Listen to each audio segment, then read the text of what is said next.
D'ailleurs, dans laquelle vous prévoyez la candidature de Jean-Pierre Chevènement, qui est assez savoureuse aussi quand on la lit rétrospectivement. Bon, moi, la seule question, c'est que je me suis dit en lisant ce livre, en fait, à part pour faire du fric, ça sert à quoi? À quoi ça sert? Ça sert, non, c'est pas pour des raisons de fric, c'est parce qu'on me le demande, Oui. parce que j'ai encore une fois la prétention d'écrire avec un souci de la forme que tout le monde n'a peut-être pas, qu'on me dit j'ai envie de les lire, qu'il y avait des nouvelles, que j'étais heureux. Effectivement, une priorité dans leur propre pays d'accès à l'emploi et aux allocations familiales. Mais Madame Pullar, si je vous suis, il y a encore toute une série d'espaces de la fonction publique qui sont réservés aux Français et interdits aux étrangers, je vous signale. Et ça vous a jamais choqué? Je vous ai jamais entendu dénoncer ça. Bien sûr que ça me choque.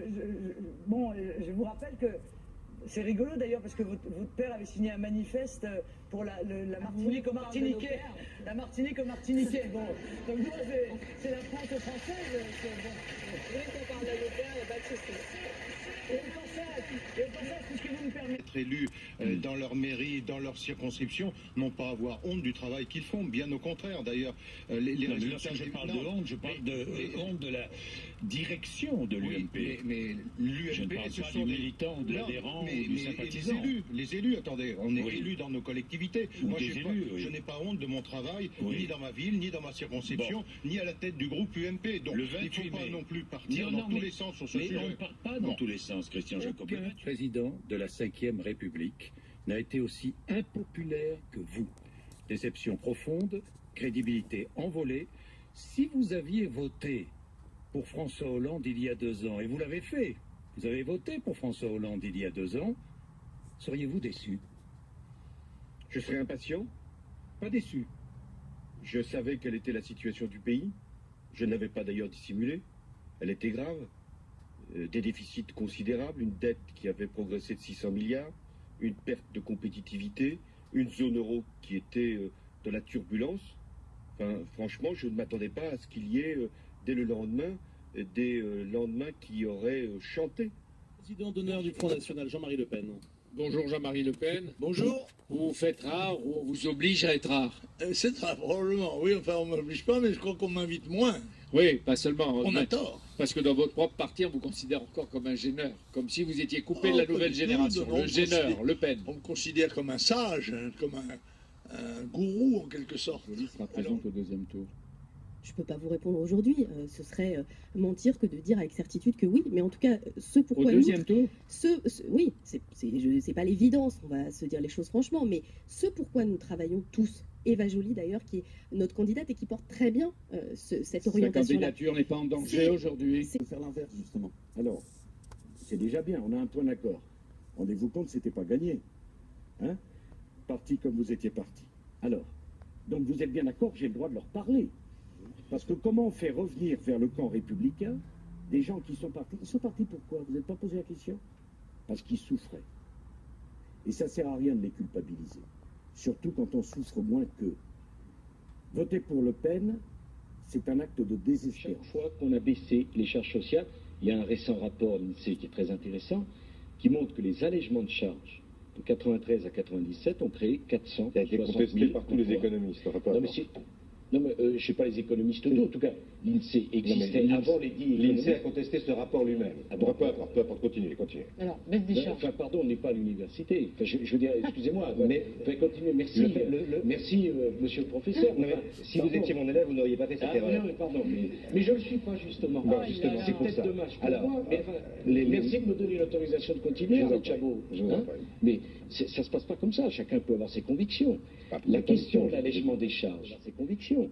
Pas pour La les question convictions, de l'allègement des charges est une question centrale. Pourquoi?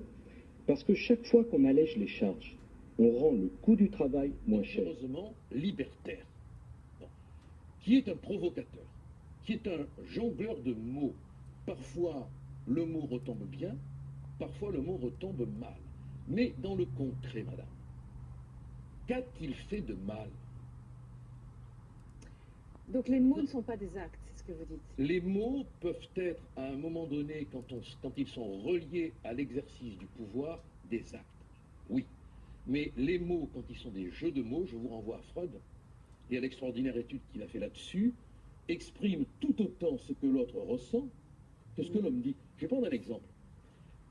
parlé du fameux bal de Vienne, lequel avait été, je le rappelle, pour nos téléspectateurs, interdit par Hitler. Et puis de cette fameuse fraternité dans laquelle il y avait quand même 2 Allemands qui ont participé au complot contre Hitler et qui ont été exécutés. Il a dit que c'était Strauss sans canne. D'accord? Quand j'ai entendu ça, j'ai fait comme dit ma fille, Gloops. Et puis quand j'en ai discuté avec lui... Hier, vous avez dénoncé, comme jamais, hein, ceux qui ont accepté, disiez-vous, de livrer au chien l'honneur d'un homme et finalement sa vie. De livrer au chien. La phrase est forte. C'est ce qui m'est venu naturellement sous la plume.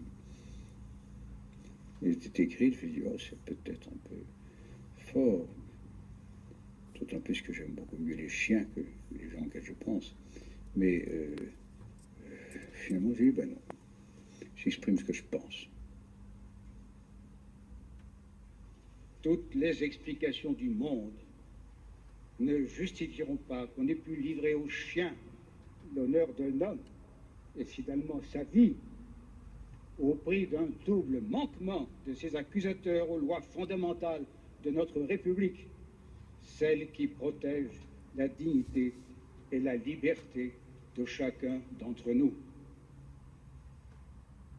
Madame Chazal, la Commission a-t-elle dit ce qu'a fait la France est légal? Oui ou non? Je n'ai pas entendu votre réponse. Sans doute, oui, bien sûr. Ah bon. Une stratégie vieille comme le monde. Nous sommes passés, comme vous le savez, pour le Deutschmark, pouvez-vous me dire les chiffres? La France a combien de droits de vote? Vous savez ce que c'est le seuil de pauvreté en France? Oui, monsieur. C'est combien? Oui, monsieur. C'est combien?